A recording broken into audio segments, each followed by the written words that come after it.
I'm Severin Suzuki, speaking for ECHO, the Environmental Children's Organization. We're a group of 12 and 13-year-olds trying to make a difference. Vanessa Seti, Morgan Geisler, Michelle Quigg, and me. We've raised all the money to come here ourselves, to come 5,000 miles to tell you adults you must change your ways.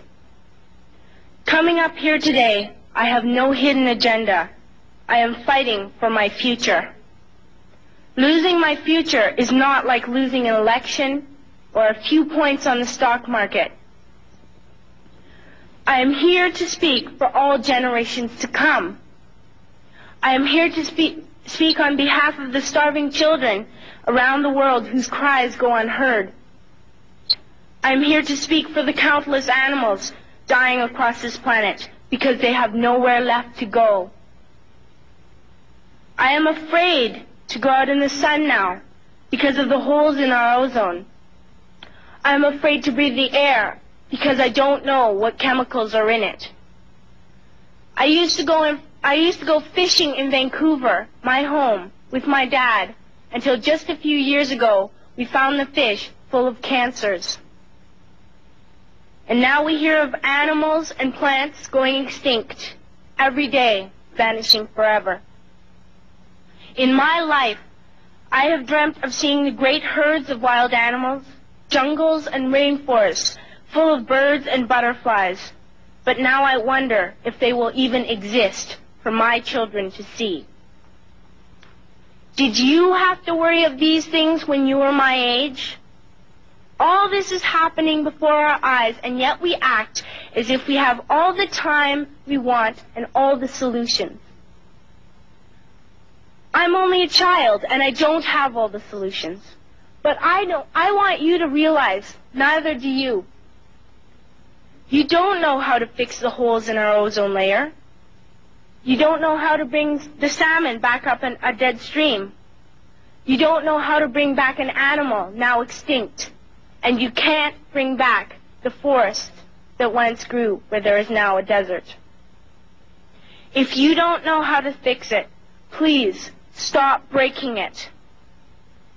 Here, you may be delegates of your government, business people, organizers, reporters, or politicians, but really, your mothers and fathers, sisters and brothers, aunts and uncles, and all of you are someone's child. I'm only a child, yet I know we are all part of a family, 5 billion strong. In fact, 30 million species strong. And borders and governments will never change that. I'm only a child, yet I know we are all in this together and should act as one single world towards one single goal.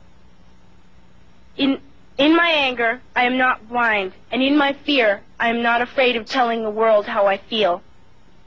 In my country, we make so much waste. We buy and throw away, buy and throw away, buy and throw away, and yet northern countries will not share with the needy. Even when we have more than enough, we are afraid to share. We are afraid to let go of some of our wealth.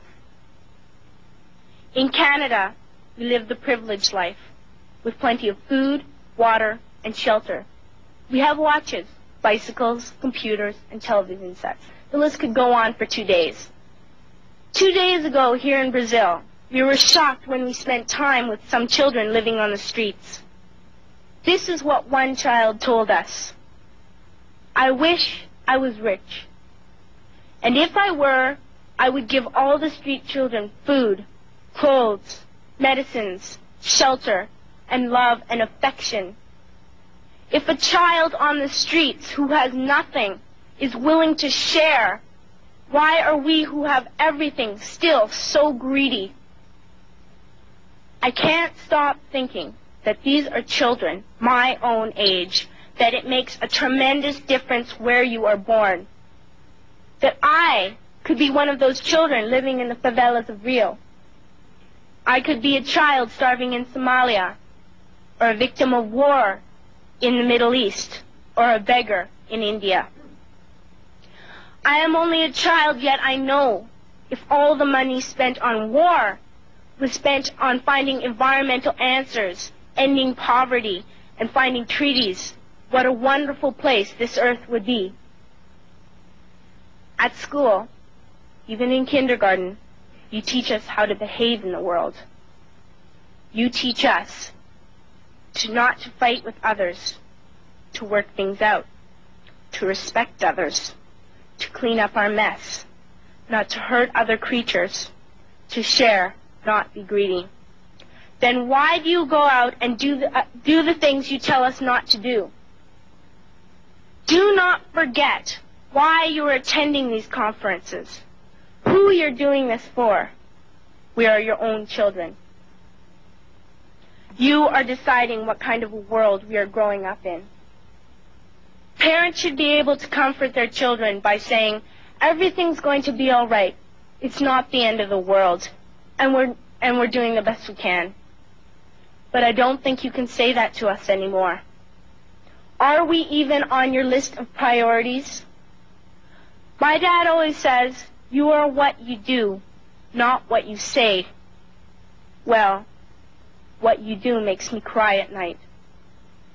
You grown-ups say you love us, but I challenge you, please, make your actions reflect your words. Thank you.